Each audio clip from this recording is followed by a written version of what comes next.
Right now, as you hear these words, a United States Navy aircraft carrier is steaming in the Arabian Sea with all its defense systems at maximum alert.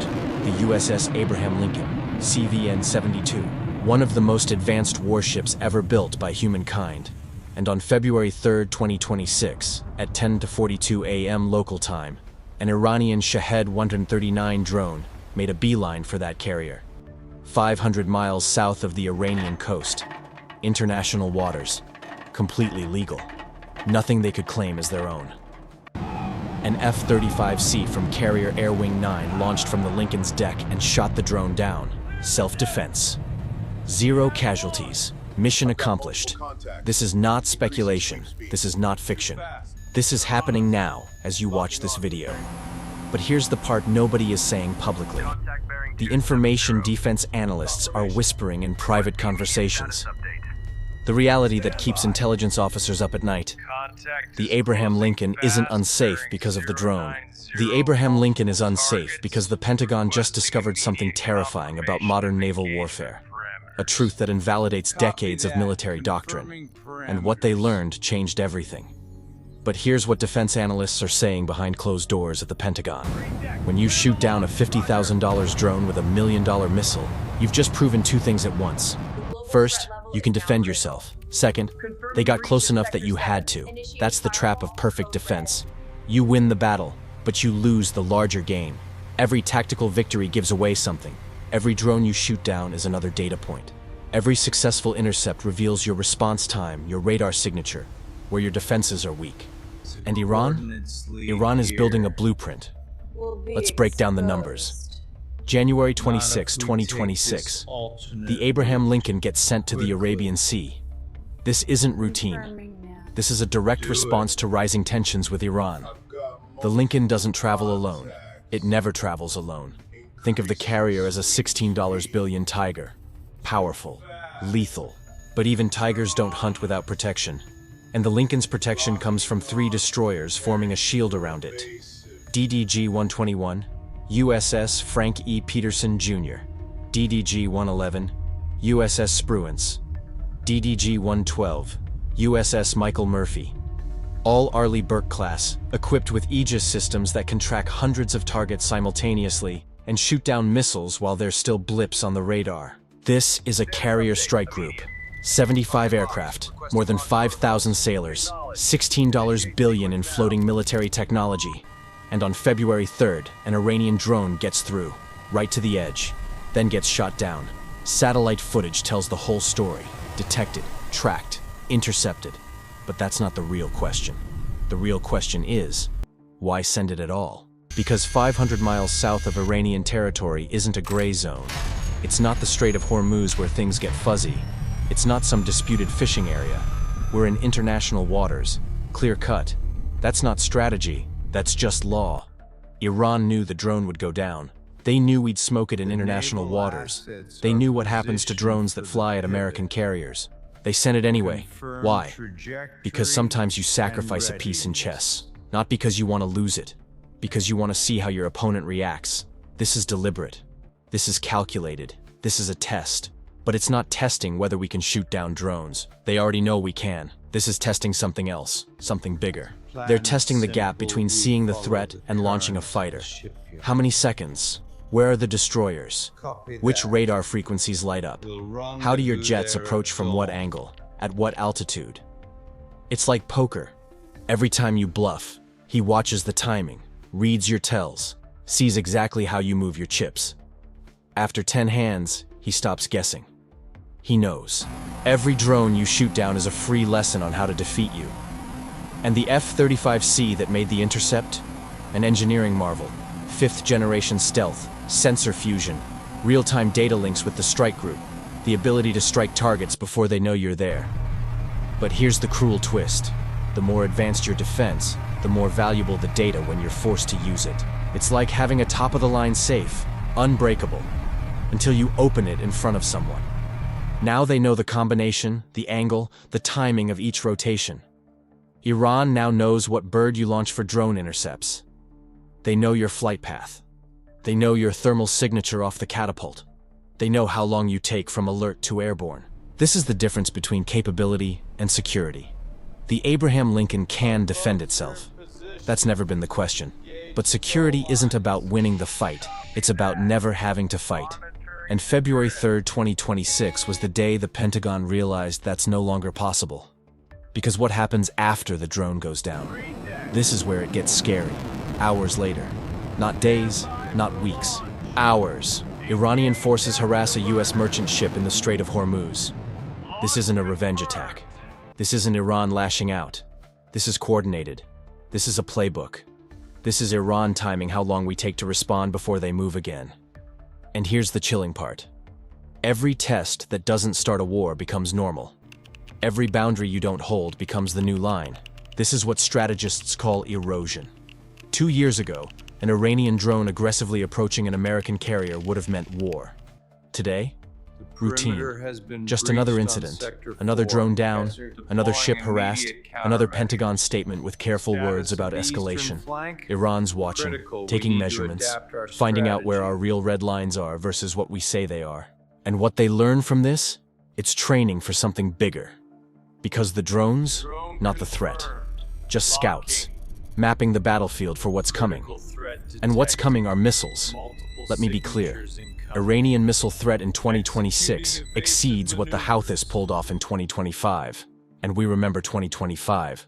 Commercial ships hit in the Red Sea, Navy destroyers burning millions on intercepts, shipping routes rerouted, insurance costs through the roof, global supply chains broken, and Iran has systems more advanced than the Houthis ever dreamed of.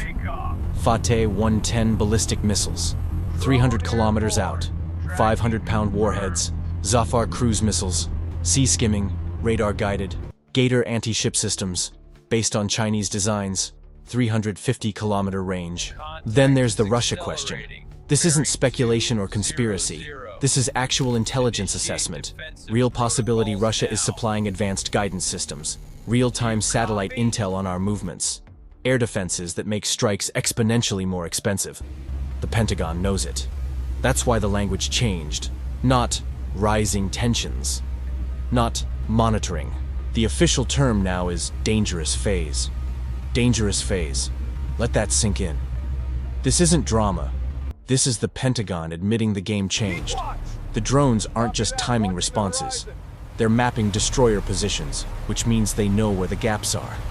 And if you know where the defenses aren't, that's where you aim. The February 3 approach wasn't trying to sink anything. It was mapping how the strike group operates. Then you harass a merchant ship in the Strait of Hormuz hours later. You're measuring if we scramble defenses, if destroyers move to protect cargo, if we choose carrier defense over merchant protection. Every move shows your priorities. Every priority shows a weakness. Iran's building a detailed map of where you're vulnerable. And to understand how dangerous that mapping really is, you need to look at what happened just a year ago. The Houthis in 2025 had anti-ship missiles, drones. They destroyed plenty of cargo. But no Russian guidance systems, no real-time satellite data, no nation-state infrastructure. Iran has all that. And Iran is right next door to the Abraham Lincoln. That's why the Pentagon rates this as bigger. Not because of more missiles, because Iran shows coordination and strategy the Houthis never had. Every provocation gathers intel. Every test refines the attack plan. Every incident builds toward the next escalation. Here's what's unsettling. We beat the Houthis in 2025, shot down their missiles, protected our ships, held the line, and the Pentagon says Iran is worse. Because beating a smaller threat doesn't guarantee you beat a bigger one. And when the bigger threat is learning from what you did to the smaller one, you're not facing an opponent in learning mode. You're facing one that already knows. And that realization forced the Pentagon to make an unprecedented decision. February 13th, 2026, 10 days later. The Pentagon deploys a second carrier strike group, USS Harry S. Truman, CVN-75, another Nimitz class, another full air wing, another destroyer escort, 5,000 more sailors heading into the exact same danger zone that just spooked the Lincoln. And the question nobody wants to ask, if one carrier isn't safe, why send two? Because the answer is the whole problem. Two carriers doesn't mean twice the defense. It means one isn't enough anymore. Bodyguards. One means protection. 10 means you're in actual danger. More guards isn't strength. It's a warning sign. This is the difference between defensive bunching and sea control. Cold War, deploy one carrier, Project Power. The carrier is deterrence. Enemies can't touch it, can't challenge it. A mobile fortress controlling everything in strike range. 2026. Enemies can reach it now. Missiles with hundreds of kilometer range. Drones that fly forever. Satellites tracking every twitch. The carrier isn't a fortress projecting power anymore. It's a target with a bullseye. A second carrier doesn't double offensive power. It admits you need to bunch up to defend instead of spread out to attack. The Truman signals one thing. Presence-based deterrence is dead. Keeping one carrier viable now takes the firepower that used to guard 2 regions. History has a hard lesson about ignoring fundamental changes in warfare.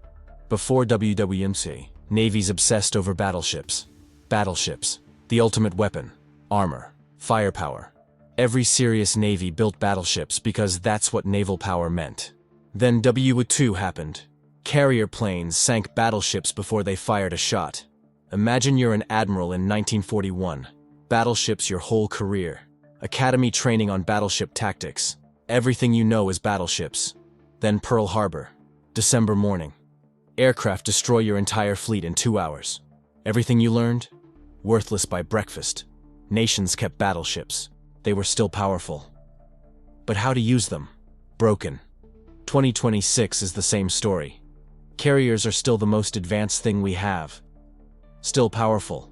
Can still project force. But the assumption they're untouchable, that's broken. Respond by sending more carriers to the same zone. You're not fixing anything. You're betting harder on platforms whose invulnerability is already questioned. That's what dangerous phase really means. Not because a drone flew near a carrier, because Iran proved they can force us to defend what used to attack. Because we spend million-dollar missiles on $50,000 drones and call it a win. Because carrier doctrine is collapsing. 2 carriers there and it's still dangerous phase. More ships didn't reduce risk. Just concentrated all your eggs with nowhere else to defend. This is what media misses. We can defend with more carriers. But that's not sea control. That's defense mode eating offensive power. Sea control means you set the rules. Your enemies react to you, not vice versa. Your presence limits their options, not the other way around. Free lion versus caged lion. Both deadly. Both have claws, but only one chooses where to hunt. February 3rd, 2026, Iran set the game. They picked when, they picked where. They forced us to respond and collected the data. Then hours later they hit a merchant ship to see if we'd move assets. We won the fight. We lost the control. Losing control says something uncomfortable about modern power. 2 carriers in one zone means everything changed. Having international law on your side doesn't protect you. Advanced defenses don't equal control. The Abraham Lincoln isn't in danger from a drone. It's in danger because naval warfare changed completely. And we're throwing more of yesterday's answer at today's problem. The longer this goes, the worse it gets. Here's what the Pentagon knows, but won't say. Iran keeps testing. Each test gets sharper. Each incident maps how we respond. Each provocation finds where we'll actually draw the line. The gap between what we say and what we actually do? Growing. It's like a teenager's curfew. You say midnight. He comes home at 12:15. Nothing. 12:30. Nothing. 1:0 a.m. Suddenly midnight doesn't matter anymore. The real limit is 1:30. Cross a line and nothing happens. That line's gone. Iran tests where our real limits are. Every time they push without war, that becomes normal. Harassing merchant ships used to be war. Now just an incident. Aggressively approaching a carrier used to mean crisis. Now it's Tuesday. Each time it happens without consequence, we've moved the line. This is deterrence erosion. Way more dangerous than drones. Because eventually Iran will cross something we can't ignore. Eventually, they find the real line. And when that happens, everything breaks. Nobody knows the real line until someone crosses it. Operating 2 carriers while your opponent systematically tests every limit? You're betting $16 billion and 10,000 lives you'll recognize it before you accidentally trigger it. This is the dangerous phase, not war itself. The waiting period where you don't know if the next test is just intel gathering or the actual trigger. The longer it lasts, more tests, more data, better maps of your weak spots, better attack plans. When Iran stops testing and starts attacking, they won't be guessing. They'll be executing a plan built from months of live testing against your actual defenses. February 3rd, 2026 isn't isolated, it's data collection. Iran testing exactly what you need to threaten a US carrier in 2026. The answer they're finding? Cheaper and easier than anyone in Washington admits. The math destroys US naval strategy. Shahed 139 drone, about 50 grand, maybe less, forces a $16 billion carrier to launch a $100 million fighter with a $1 million missile. Then it collects intel on response times, radar, patrol patterns. Return on investment? Insane. You spend $50 on a cheap lighter. Use it to watch someone open a safe worth $100 million. You don't steal the safe. You just know how to open it when you want to. That's Iran, with $50,000 drones. Iran looking at this math? You don't need to sink the Abraham Lincoln. Just make it defensive instead of offensive. Force it to protect itself instead of project power. Turn the mobile fortress into a sitting duck. Boxing champion. Can knock anyone out. But if he's always defending his face, never throws a punch. A fighter who doesn't punch? Not a champion anymore. Just an expensive target. Then you watch the US send another carrier, more destroyers, more defensive fighters, more interceptor missiles. Everything piled into one shrinking zone. Every ship in the Arabian Sea isn't in the Pacific. Every destroyer protecting Lincoln isn't deterring China.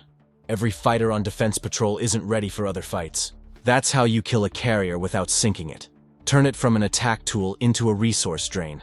Make the enemy protect it instead of use it. Prove your presence doesn't scare them. Destroy the whole concept of deterrence. That's what Iran did February 3rd, 2026. Not just a shoot-down, a statement. A statement that US carriers can be forced into defense mode by cheap threats, costing pennies to defend against. And here's what should scare defense planners. That happened in international waters, 500 miles from Iran. All advantages on our side. And we're still defending. If we're defending with every advantage, what happens when conditions flip? What if tensions escalate? What if Iran tests closer to their own coast, with more assets, more radar, more missiles? What if the next drone isn't alone? 20, 50, swarms of cheap drones burning through your $1 million missiles until they're gone, and the real attack arrives. That's the future. Not sinking carriers, making them too expensive to operate, flipping the economics to favor the defender, turning the best ships on Earth into targets that burn more resources than they're worth. February 3rd, 2026 proved that future is now. But here's what changes everything. The Abraham Lincoln isn't vulnerable to sinking. It's vulnerable because the whole doctrine behind it is broken. The Truman doesn't fix anything. It proves we're betting double on a broken system instead of fixing it. Iran watches, learns, tests, refines. Next time a drone comes at the Lincoln, not gathering data, executing the attack plan data built. This is the dangerous phase. And it's just started. Now you know what the Pentagon can't say. Dangerous phase isn't drama. It's truth. You see the difference between having capability and being secure, between winning fights and controlling seas. And you know February 3rd, 2026 wasn't about one drone. It was the moment the entire foundation of naval warfare shifted. For channel members, I break down what's next. The timelines decision makers are actually working with. The scenarios the Pentagon models but won't admit. What this means for Taiwan, the Pacific, global deterrence if the strongest tool we have can't operate without draining the entire system. This isn't just the Lincoln in the Arabian Sea. This is what happens when enemies prove they can weaponize your own strength against you. What it means for everything that depends on American naval superiority. Want to know where this leads? Want the real intel analysts are quietly discussing. Want what comes after this dangerous phase? Join the members. This is where the public story ends. The real one begins there.